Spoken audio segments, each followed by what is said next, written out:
Today we're going to be playing some Black Ops 6 Zombies. I can tell you right now, this is most definitely not my first time playing Black Ops 6 Zombies. I've been playing a ton off camera. I already did the Easter eggs on Terminus and Liberty Falls. That being said, my first video on Black Ops, well, technically not my first video, because obviously we made a ton of videos during the beta, but my first video of Black Ops 6 after launch was on multiplayer, so I figured we'd go ahead and make a video on the zombies as well, because like, when it comes to Call of Duty, I've said this many times before, multiplayer is only 33% of the reason of why I play Call of Duty in the first place. The other 33% being campaign, and the other remaining 33% being zombies.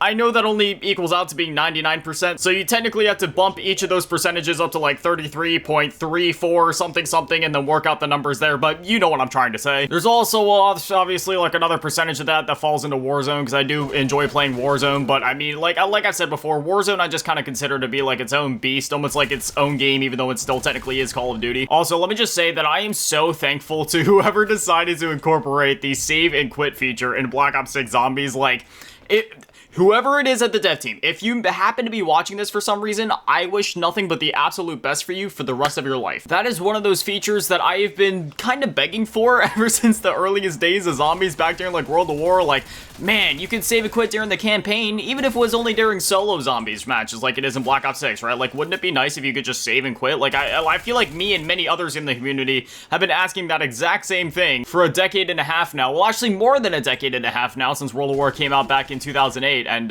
yeah, they finally incorporated the feature, and it is very welcome. We're not going to be doing anything too crazy in this video. I just kind of wanted to have like a chill out, play zombie session, just so I had at least one video here on the channel for it. This obviously won't be the only zombies video this year, don't worry. We're also going to be making a video on Terminus then, and you know, just throughout the year, I'll be making a ton of zombies content, because like I said before, it's like, when it comes to multiplayer and zombies, the content's going to be a pretty even split there.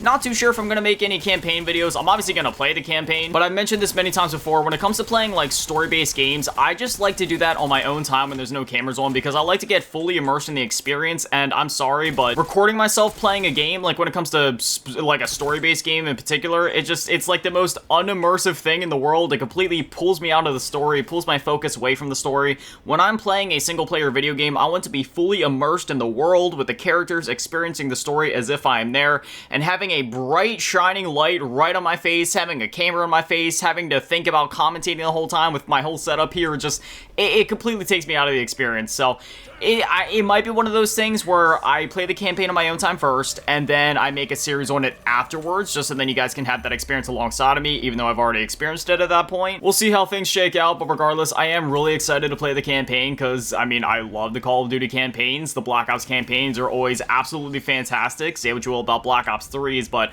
I even enjoyed Black Ops 3s. Once you do your research for Black Ops 3's campaign, and you understand what the story is about, you really do come to appreciate it, because on its face value, like when you just play through the campaign, yeah, you know, it's kind of confusing. It's kind of hard to keep up with, because, I mean, half the story is buried inside of that text that goes at the beginning of the missions that scrolls by so fast that no human can actually read it. But, you know, once you watch some lore analysis videos and you actually, like, pause through those text scrolls at the beginning of the missions, and you take your time to read through all that, and you piece together, like, when events take place, where, and when, like, you know, it's actually, like, a really solid story. It's a really cool concept for a story, and I believe I said it actually in my first Black Ops 6 video from last night. Black Ops 3's campaign is less of your typical campaign story and more or less like a concept piece. You know what I mean? Like I said before, I don't have any, like, massive plans for this video. We're not about to do a whole Easter egg run or anything like that. I mean, the Easter egg is actually pretty easy to do, though. You can easily do it in, like, 30 to 45 minutes. Terminus's Easter egg is a little bit longer, but yeah, Liberty Falls especially. Like, literally, the entire Easter egg, I can walk you through it right now. You build the jet gun,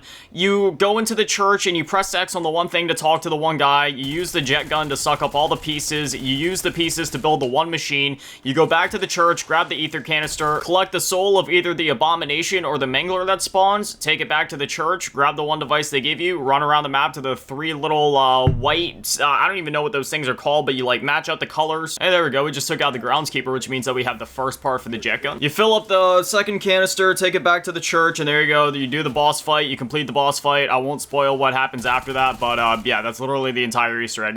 You can do it in like 30 to 45 5 minutes. I just know for me personally, I don't like to have that stuff spoiled for me as to what's gonna happen, so that's why we're not doing it in this video, even though I easily could just because I don't want to spoil it for anybody. I'll do it at some point in the video, but for now, since the game just came out, I just kind of wanted to have like some basic gameplay going here. We almost have enough money to pack a punch, and I definitely have enough salvage to upgrade my weapon, so we're gonna go ahead and bump this up to a green tier, and then we'll go ahead and open up the church, get back a bunch rolling. Blue circled reticle, yeah. I'm going through and trying to unlock as many reticles as possible. I know that probably sounds silly, but you guys know me. I'm that mastery kind of guy. If there's something to grind for, I like grinding for it. I've passively been going for the camos as well. I haven't gotten gold camo on any one weapon in particular, but I'm really close to getting gold on like 5 different weapons, if that makes sense. Like, I've just kind of been bouncing between weapons, and the way I see it, by the time that I actually hit Master Prestige, because that's my goal right now, I want to hit Master, like, I'm gonna grind for the camos as I go for the prestiges, right? But I don't want to get to a point of where I'm just sitting at level 55 and technically wasting XP just because I'm trying so hard to get the camos done. So my main goal is to hit Master Prestige, and then I'll complete whatever camos I unlock along the way to that. The first piece for the jet gun is out here. Basically, in order to get the key that I just got, you need to kill a certain amount of zombies in that graveyard, and then like after a while, the guy will spawn in, you kill him, he'll give you the key, you run out here, and then you grab that piece, and that's that. Now we should actually go ahead and do the water valve step, which isn't hard by any means, but it can definitely be a little tricky on solo if you wait too long to do it. So to do that, you got to run out here and grab this water valve right off here. You hold X or square, depending on what platform you're on, or F, I guess, if you're on PC.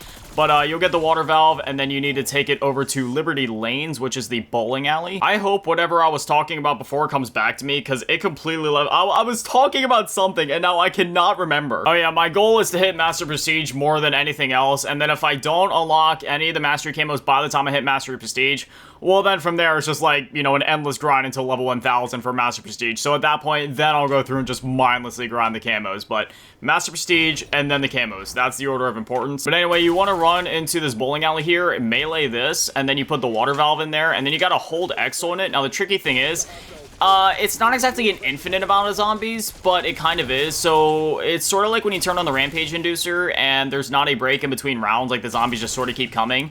That's kind of how it is here. So if you're like me and you only play, you know, Call of Duty in solo, then this can be a little tricky because there's going to be a lot of zombies coming in. So you kind of just want to keep spraying them, kind of wait till you get a little break in the horde there, and then just sort of do the water pressure. Typically how I'd actually do it is wait until there's no zombies, and then I'd start turning the valve while there's no zombies, like right at the beginning there, and get like almost halfway done. But as I was mentioning before, sometimes when I'm commentating, my brain just doesn't exactly work at full capacity, so I forgot to do that. But yeah, you hold X on this, or square, or F, depending on what you're on, and then you just kind of want to like chill out for a minute, watch your environments. You want to hold X for as long as you can. Like, I'm talking, don't let go until last second.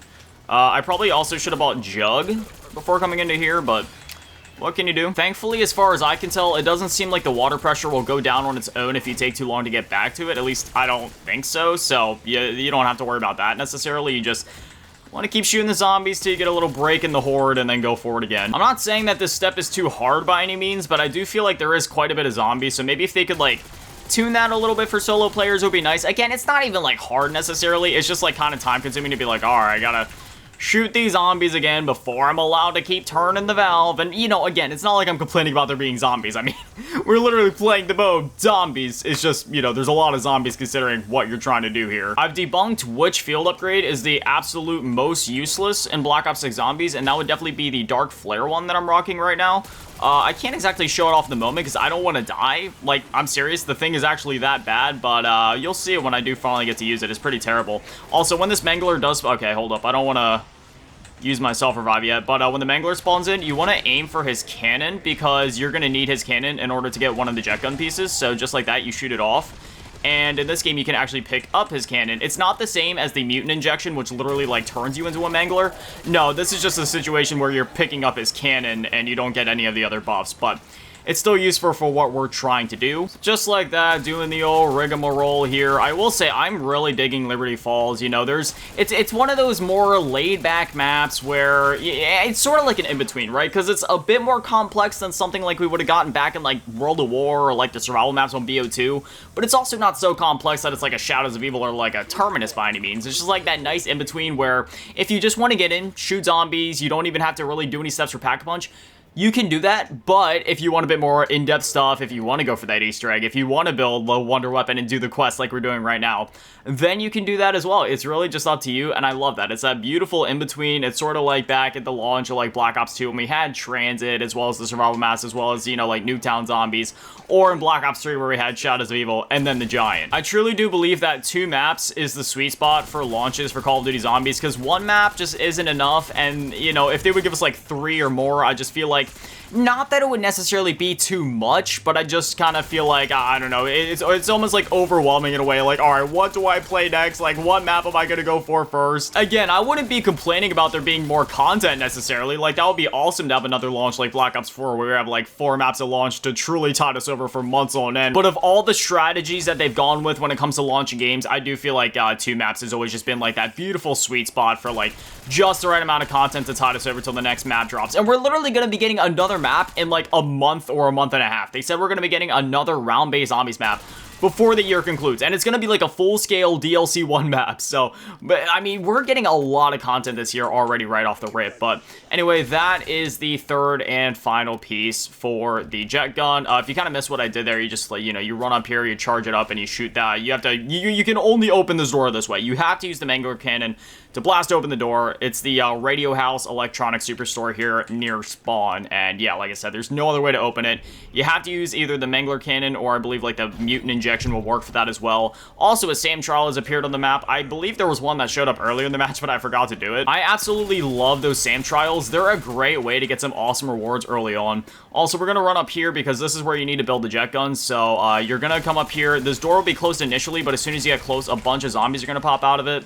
I don't want to die, so you just want to go ahead, spray down any of the zombies that come outside of it, you know, shoot all the vermins. This blueprint comes with a launcher, so I'm just gonna use this a little bit, try to use this to get some of these guys off my back, because you're gonna be turning your back to the zombies for a little bit, so you want to make sure that the area is clear and secure before you try to build the jet gun. I'll just go ahead and pull out my knife for a minute since I'm literally out of ammo. There we go, we got the max ammo for the round, but then you want to run up to this table, hold X or square or F or whatever you're playing on, whatever keybinds you have, and there you go. You have the Thrustodine M23, aka the classic jet gun. And unlike the classic jet gun from BO2, it's not going to break if you run out of ammo. It's just going to hit you with a, hey, I need to cool down. And then you kind of just got to switch weapons for a minute and let it recharge, and it's as simple as that. It's a lot like the, you know, like the Paralyzer, for example, where it won't break, it'll just need to cool down, and obviously when you pack punch it, you'll be able to shoot it for longer before you need to charge it back up again, and it'll recharge a bit faster that way too. But it's also a lot more efficient than it was in BO2. It does more damage, it kills, well, I mean, technically the one in BO2 did infinite damage, but you know what I mean, like, it just seems to kill them a lot faster and a lot more efficiently. I won't lie, I have a bit of a bittersweet, nostalgic soft spot for the original jet gun. I genuinely like that weapon, even if, let's be real, it isn't the greatest wonder weapon in the world, especially compared to a lot of the other wonder weapons in Black Ops 2 or literally on any other zombies game. But I don't know, man, I always thought the wonder weapon was a bit quirky, a little gimmicky, and you know, I can get down with something like that. I thought it was pretty cool, but anyway, we're gonna go ahead and pack punch this thing so you can get a look or a feel for it as to how it is pack punch, because it's pretty gnarly. Also, pro tip, if you find yourself struggling for salvage, I've been rocking suppressors on every single one of my weapons, because using a suppressor guarantees that you get more salvage. And that isn't just like me, like, you know, like conspiracy theories or anything like that. Like, no, it literally says it in the menu that if you use a suppressor, you'll get more salvage, so that's a good way to do that. But yeah, as you can see, once you go ahead and pack punch this thing, it'll be killing the zombies a lot faster. It seems like it takes longer to overheat. I might be wrong about that. It seems like it though, and it also seems like it recharges a bit faster. Again, I might be wrong about that. It might be placebo. It just seems that way, though. I also don't know if Speed Cola affects it at all. It'd be cool if it did. I don't think it does, though, but who knows? It was kind of trippy when I first played Black Ops 6 Zombies, seeing the Abomination be normal size again like it was back in Cold War. Because, obviously, you know, I've been fighting Mega Abominations for the last year over in Modern Warfare Zombies, but now they're normal size again. The whole trippy effect is, like, wear it off at this point. Like, I'm used to them just being normal size again, but I'm sure if I'd go back and play Modern Warfare Zombies and then come back to this again, I'd have that same adjustment period, because it's just, like, it's almost kind of funny. It's like, oh, aren't you so adorable? Like, after fighting the mega versions of these with all the HP that they have. I believe the jet gun also works. Yeah, the jet gun does work on the Abomination. Yeah, it seems to do pretty decent damage as well, but yeah, that's how you built the jet gun. That's the map. That's the bosses. You know, we got the Mangler and the Abomination here. Obviously, there's other zombie bosses over on Terminus, which are pretty insane. But now I guess we'll go ahead and rush over to the exfil, just then you guys can kind of get a feel for what that's like in this game, because it is a bit different than it was in the other games. Like, in concept, it's sort of the same. You know, you go to the exfil zone, kill some zombies in exfil, but like obviously the cutscenes are a bit different. So I'll just show off what it looks like in this game because it's pretty cool. And he waddled away, you waddle. Grotesque initiated exfil, and then yeah, there it is. The whole screen flashes white, similar to how it did back in like Vanguard and Cold War and all that. And then you kind of waited it out for a minute. I think I'm actually gonna go ahead and buy some ammo just because I did have this one exfil that I tried to do, but I failed because I mean I got there and I didn't even die or anything, but I literally ran out of ammo, so I couldn't kill the amount of zombies that it needed me to kill in time, which really sucked. But anyway, I'll leave this bit raw and I won't do any cuts just so you guys can kind of get a feel for the whole exfil experience here. So, yeah. I'm gonna go ahead and grab... Oh, wait, what the heck? Oh, no, it's on the other side there. Hold on. Oh, no, this isn't good. I need to make it. Exfil. One thing I noticed is that on Terminus, there's obviously like a Deadshot perk machine, but unfortunately... Oh, that's not good. But unfortunately here in Liberty Falls, there is not a Deadshot perk machine. You can still get it through the Wonder Fizz, of course, when that spawns in. Which, the Wonder Fizz spawns in after round 25 on round 26. But yeah, before then, there was not a perk machine for it. Yeah, see, this is exactly why I bought more ammo for my other weapon. Because the jet gun started to run out of ammo. Also, I realized I never used my terrible field upgrade. Would now be a good time to do it? Probably not. But, hold on, let me go ahead and concuss them. Yeah. This thing is pretty terrible. Like, it doesn't look that bad because those zombies were already damaged, but if they're, like, full health, yeah, it's pretty bad. Where's the last zombie? Please don't tell me... Oh, okay, I was about to say, like, don't tell me it glitched. But anyway, 15 seconds, get to the helo, enter exfil vehicle. And it does this little cutscene. Gets him with the gun. Get off me, fool. What you know about it? Yeah. Exfil. Exfiltration. I don't even know what I'm saying at this point. But yeah, there you go. Then you get the successful exfil screen, and you see a recap there, and yeah, we did it. I didn't know what else to set as my calling card on my emblem, so I just have the beta one set up for now. Just be like, yeah, I'm an OG. I was there and I maxed out my level during the beta, but as I unlock mastery stuff and I unlock, like, you know, like master prestige emblems and calling cards and stuff for the camos, I'll change it to that later on. But anyway, yeah, that's Liberty Falls. That's my first official Black Ops 6 Zombies video in the bag. Many more to come throughout the year, whether it be just, you know, replaying these maps over and over, which I'm most definitely going to do between Liberty Falls and Terminus, because these maps are both absolutely just amazing. But also, you know, once new maps are added to the game, I'll be covering those, doing the Easter eggs, all that fun stuff. So, yeah. But anyway, as always, massive shout out to all the Patrons and channel members, thank you to all you in the low baller tier, and an even bigger shout out to you in the mid baller tier, Asking, and Big Dan Manny, and the biggest shout out to all in the G tier, Ron Events, and Let's Go. Thank you guys so much, you guys are literal legends. I love you. Have an amazing day, stay beautiful. I love you all. Peace.